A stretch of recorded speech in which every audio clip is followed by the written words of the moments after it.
Vitiligo is a potentially devastating skin condition which affects millions of people. It can be particularly devastating in darker skinned patients where the cosmetic effects are significant.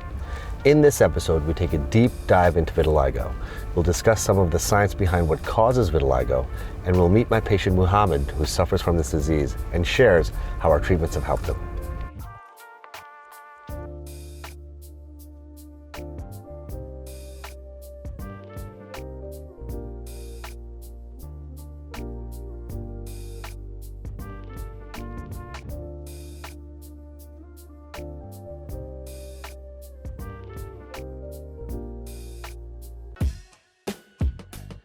Hey guys, I'm Dr. Mudgil. I'm a dermatologist and dermatopathologist based in New York City and Long Island. I'm a New York Times super doctor and a Castle Connolly top doctor. I practice cosmetic, medical, and surgical dermatology.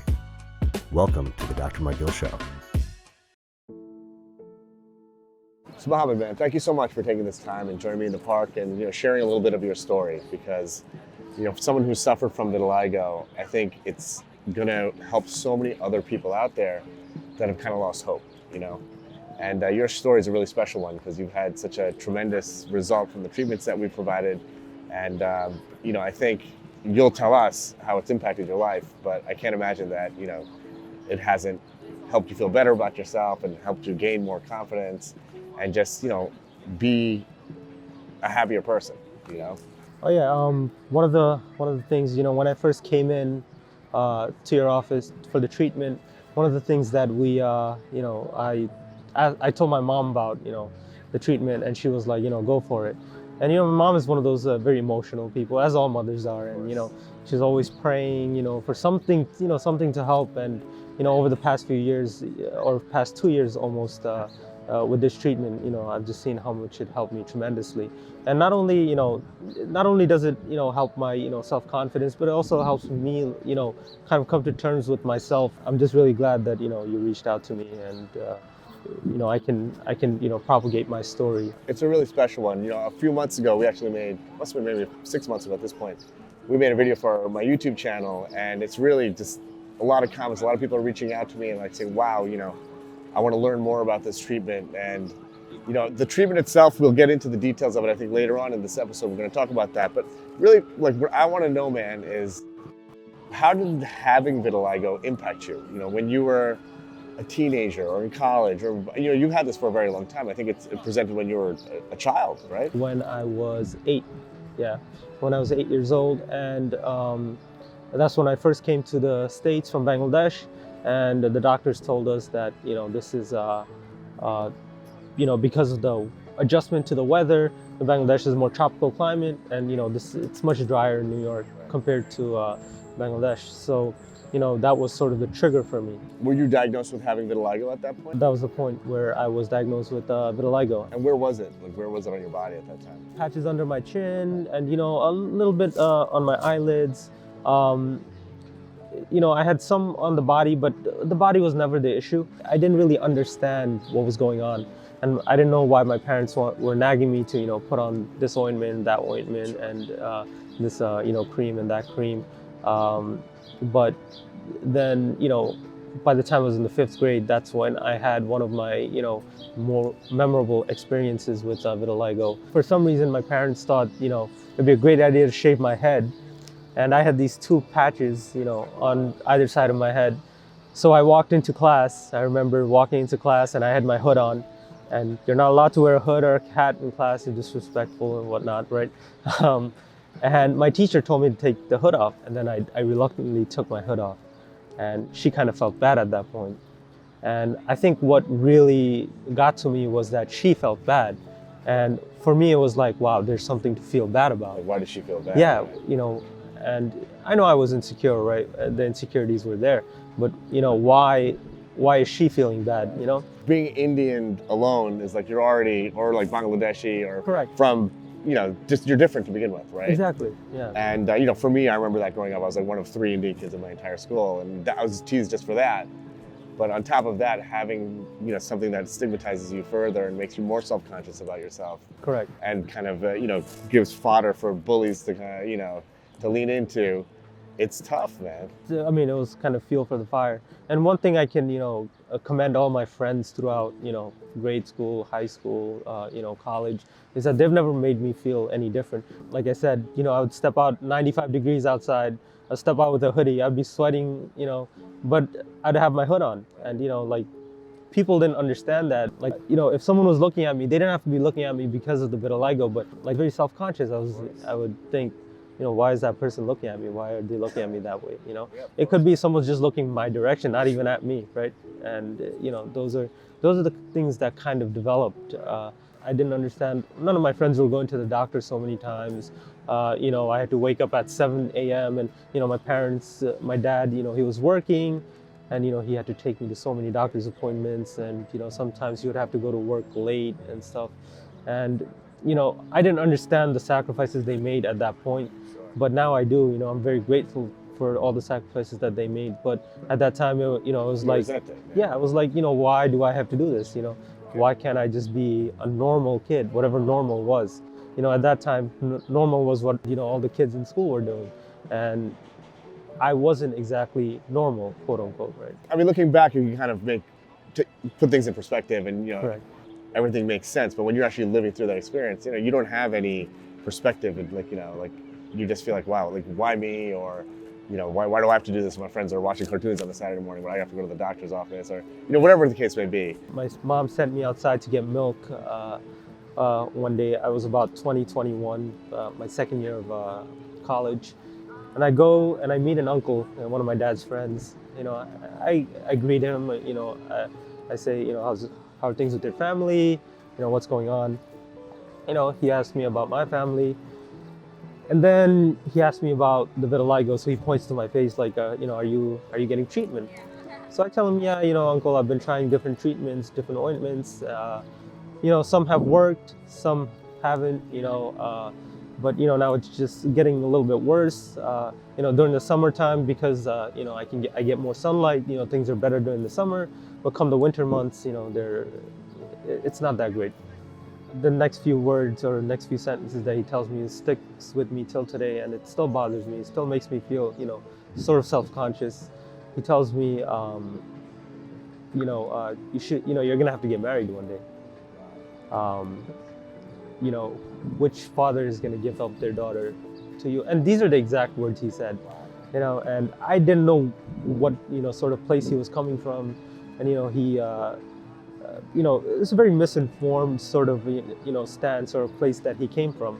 It's awful, man. I mean, that's why this, or forum like this, or show like this is so important, because there's so much misinformation out there with all kinds of conditions. Like with vitiligo, in this episode in particular, people just don't understand what it is.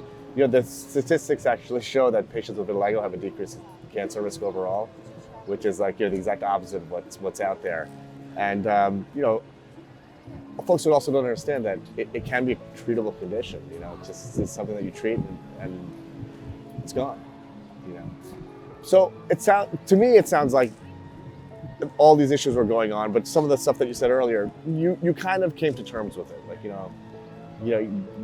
have vitiligo, people are going to say ignorant comments that hurt, but, you were living with vitiligo and you were at peace sort of with having vitiligo at some point. What motivated you to seek treatment?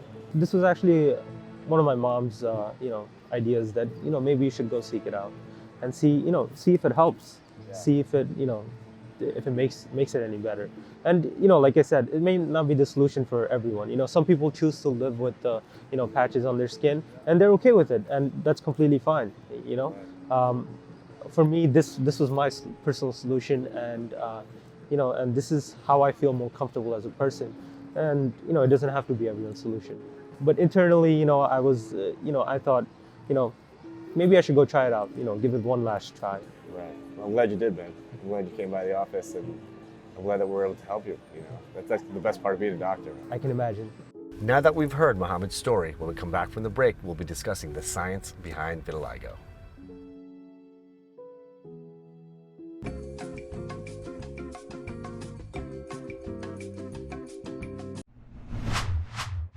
I'm sure most of you have heard of the disease called vitiligo, but the question really is, what is vitiligo? Let's get right into it. Vitiligo is a potentially devastating skin condition where patients lose pigmentation in their skin. In some patients, it's a really mild condition where there are just 1 or 2 spots on their body that are affected. But in the most severe cases, it can affect broad areas of the skin. It can affect the face, it can affect the neck, it can affect the back, it can affect the chest, it can affect your genital skin. It can really happen anywhere on the body. In our most severe cases, it causes a lot of distress for our patients. Now, no one really knows what the exact cause of vitiligo is, but some of the mechanism has been figured out. So I'm gonna get into some of that with you.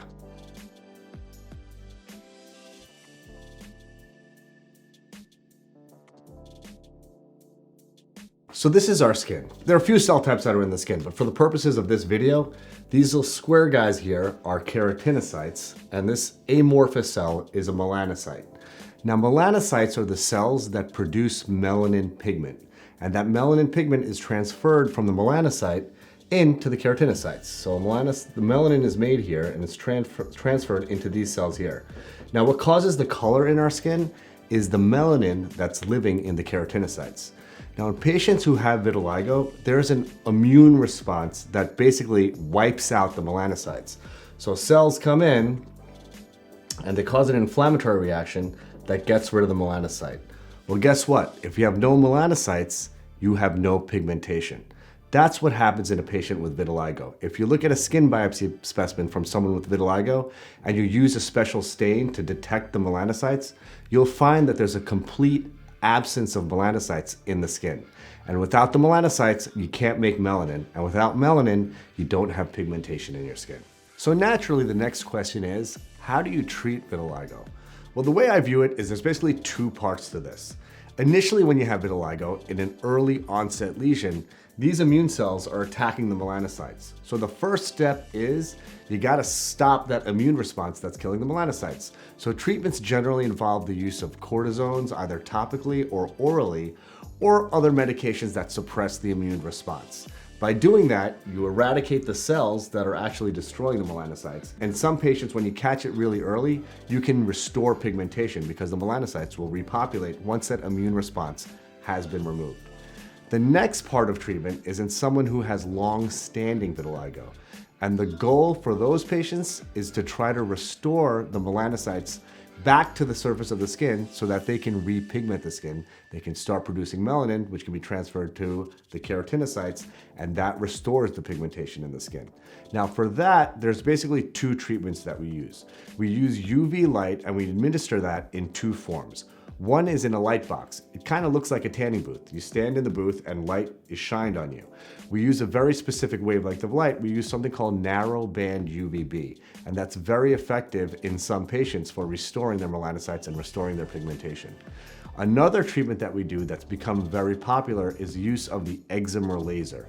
The excimer laser is basically a UV laser that administers a really strong dose of UV light on patches of vitiligo. We're able to really precisely treat our patients because we can adjust the size of the spot that the laser is delivering the light. So you can really treat very small areas or you can treat larger areas. A combination of these 2 treatments has proven to be really effective for our patients.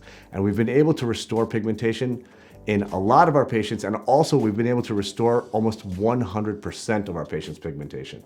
Now, these treatments don't work in everyone, but our hope is when we see a patient that we're able to at least restore some pigmentation. The results are variable. Some patients have 100% repigmentation, and some patients don't really have any repigmentation, but you only know what the results are once you start administering the treatment. So a question you may be asking yourself is, if the melanocytes have been completely eradicated from the surface of the skin, how does UV light or how does the laser get pigmentation back into the surface of the skin? Now, it's pretty cool the way this works. Melanocytes can live deep down in someone's hair follicle, and those remain viable. So a patient who has vitiligo, sometimes if it's in a patch of hair, sometimes the hair will actually turn white, but in a lot of patients, they still have dark colored hair despite having vitiligo. That's because melanocytes are living in the hair follicle and they're transferring their melanin into the hair, and that's what creates hair color. So what we try to do with the light treatments are stimulate those melanocytes to come out of the hair follicle and repopulate the skin. So it's pretty cool. When you see the patients that are getting repigmentation from these treatments, you see little tiny dots that start. And these are dots around a hair follicle. And those dots, then they start to expand out. So a patient who has a broad patch of vitiligo, it'll start to get little pigmentation, little dots in it, and then those dots all start to grow until they connect, and that repigments a broad area of skin. It's really one of the most amazing treatments that we can provide for our patients because it changes the way they view themselves, it restores their confidence, and when they get their pigmentation back, restoring that confidence, it's the best feeling in the world. When we come back from the break, we're gonna head to Brooklyn to meet Mohammed and his family at their home.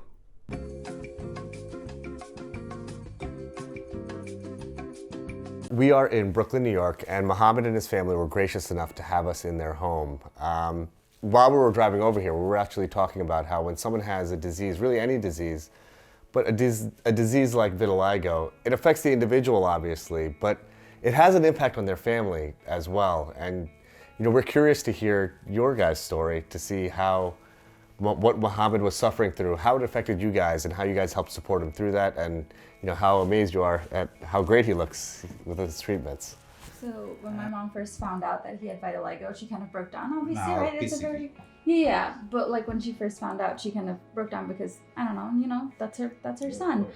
So when she went to our primary care provider, his name's Dr. Mohan, she was kind of telling him about, you know, what had happened and that he'd been diagnosed with vitiligo, and she was obviously very upset about it. And he kind of looked at her and he said, you know, like he has a skin disease and obviously like it's very prominent and you can see it, but it's not impacting his health. It's not making him a less healthy child. It's not preventing him from being who he is.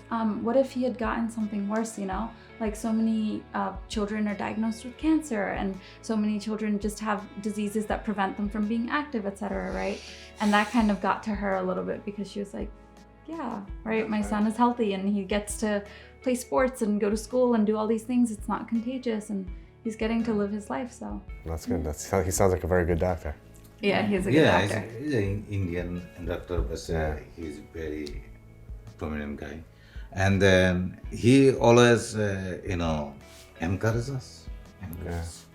And then right now, you know, I believe this matter that this disease is need to be, you know, widely broadcast. Right. Like to educate people. Of course, and that's why this is so important. You know, the educate people for this disease is nothing. It's just a little bit short of something, but it's not going to be any effect in the society or family. I think like the first time that I explained to my mom what like vitiligo was and what it was caused by, like that you just didn't produce enough melanin, she was kind of shocked a little bit because she, like, people in our community just don't know what it's from, right? You kind of see something and you think it's contagious, or like you can't be around that person, or that it kind of runs in the family, or like if one child gets it, another child is going to get it, that kind of thing.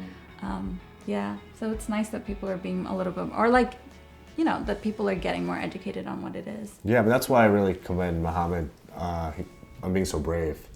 You know, because it's helping so many people. You know, there's 50 million people that have vitiligo. Yeah. And there's so much ignorance. Yeah. And, you know, you're a brave guy, and I really appreciate what you're doing, man, for all those people out there who are suffering, who don't know that, hey, you know what, there is treatment for it, and, you know, there's things we can do about it. It's not contagious, and, you know, nothing bad, it's vitiligo, nothing bad is going to happen because you have vitiligo. Right. But if it bothers you, there's ways to treat it, you know, and I can't thank you guys enough for sharing, you know, your stories. Thank you. And I think this is really going to help a lot of people, and I really appreciate you taking the time, especially during Ramadan, where I know you guys must be getting pretty hungry right now, and, you know, the fast for the day is coming close to the end, so thank you. Mohammed is very blessed to have such a supporting family, so. Yeah, like I said, my friends and my family have never made me feel like an outsider, you know, and that's one of the blessings that I've had throughout my life. And I'm gonna say this, I know she won't say it, my mom, but I believe that I found this treatment because of her prayers. You know, she has always, and even now, she wakes up at night, you know, prays and, you know, hopes, wishes for the best for me and stuff. And, you know, I truly believe it's because of that you know, I was able to connect, you know, with the treatment, or I was able to find a treatment that worked for me. A mother's love can do a lot. Yeah, right? yeah, I agree.